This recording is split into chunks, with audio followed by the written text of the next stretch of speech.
Assalamualaikum warahmatullahi wabarakatuh. Hamdan wa syukranillah amma ba'du.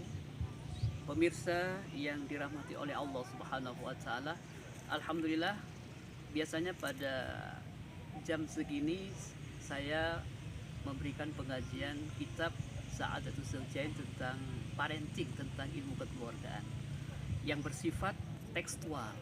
Nah, kali ini saya mencoba memberikan pengajian yang bersifat kontekstual. Para jamaah saya ajak untuk menikmati destinasi wisata yang ada di Bondowoso. Di hadapan Bapak Ibu, ini adalah salah satu destinasi wisata namanya Gunung Soon, Batu Soon, Solor, yang berada posisinya di Kecamatan Cermi, Bondowoso. Pemirsa jamaah pengajian yang berbahagia, yang dirahmati oleh Allah Subhanahu wa taala. Ayat-ayat Allah Subhanahu wa taala itu ada dua.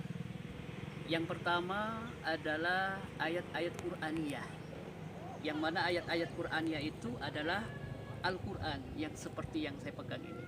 Karena di dalamnya ini terhimpun beberapa unsur, baik unsur ibadah, unsur muamalah, unsur munakahah, bahkan unsur asyasah ada di sini, ada di Al-Qur'an ini. Jadi Al-Qur'an itu, ayat-ayat Allah itu tidak hanya mengajarkan ritual keagamaan, tetapi bagaimana Al-Qur'an juga mengajarkan umatnya, yaitu belajar tentang iqtisadiyah, tentang pengembangan ekonomi. Al-Qur'an juga mengajarkan kepada kita tentang ilmu as-siyasah, yaitu politik. Sebagaimana yang termaktub dalam Al-Qur'an, a'udzubillahi minasyaitonirrajim, bismillahirrahmanirrahim.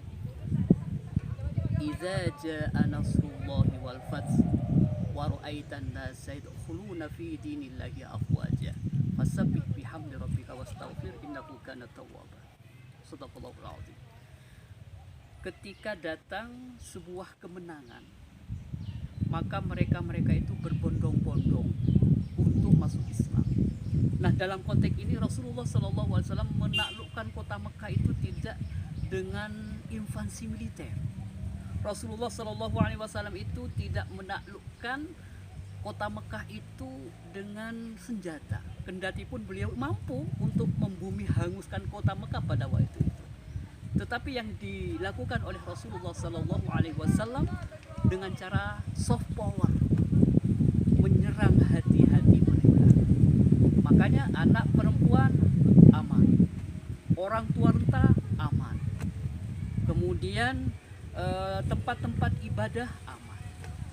Sehingga Islam itu dinamakan Islam karena menebarkan kedamaian. Yang kedua, ayat-ayat Allah itu adalah ayat kauniyah. Apa itu ayat kauniyah?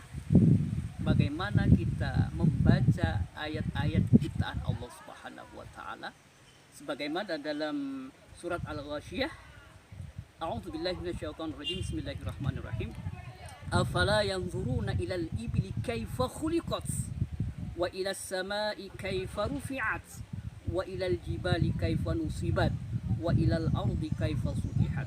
Afala yanzuru, maka apakah mereka tidak memperhatikan ilal ibili kaifa khuliqat, kepada bagaimana unta itu diciptakan, wa ilas samai kaifa rufi'at, bagaimana langit-langit itu ditinggikan tanpa penyangga, tanpa tiang. Lalu kemudian dilanjutkan wa ilal jibali kaifa nusibat, dan bagaimana gunung-gunung itu ditancapkan. Ini di sebelah belakang saya ini adalah gunung Batu Soon. Sungguh aneh sekali, sangat indah sekali. Bagaimana Allah Subhanahu wa taala itu menancapkan itu, baru yang tereksplor keluar. Justru yang paling menghujam, tiang-tiangnya itu justru yang paling dalam ke dalam. Nah, ini perlu kita mengaji ini. Kenapa itu terjadi? Makanya kalau kita mengaji Al-Quran, kita butuh ustaz, kita butuh ulama, kita butuh mufassir. Akan tetapi kalau ingin belajar tentang ayat-ayat kauniyah, kita harus tahu tentang ilmu bumi. Kalau kita kita ingin tahu bagaimana ayat-ayat Al-Quran tentang tentang langit, maka kita harus tahu tentang ilmu luar angkasa. Oleh karenanya, mari kita berpikir, merenung, tadabbur. Kenapa gunung-gunung seperti ini kok bisa tegak kokoh, kendati pun menjulang? Makanya kali ini konteksnya adalah mari kita mengaji secara ayat-ayat kauniyah. Itu mungkin yang bisa saya sampaikan. Pesan terakhir dari saya, kita tidak hanya kaya dengan teori-teori ayat-ayat Qur'aniyah, tetapi bagaimana kita sandingkan teori ini, kita sandingkan, kita refleksikan dengan hal-hal yang bersifat implikatif, yaitu dengan tadabbur alam, mengkaji ayat-ayat Al-Qur'anul Karim berupa tadabbur terhadap ciptaan Allah Subhanahu wa taala. Pemirsa, terima kasih atas perhatiannya. Mohon maaf. Assalamualaikum warahmatullahi wabarakatuh.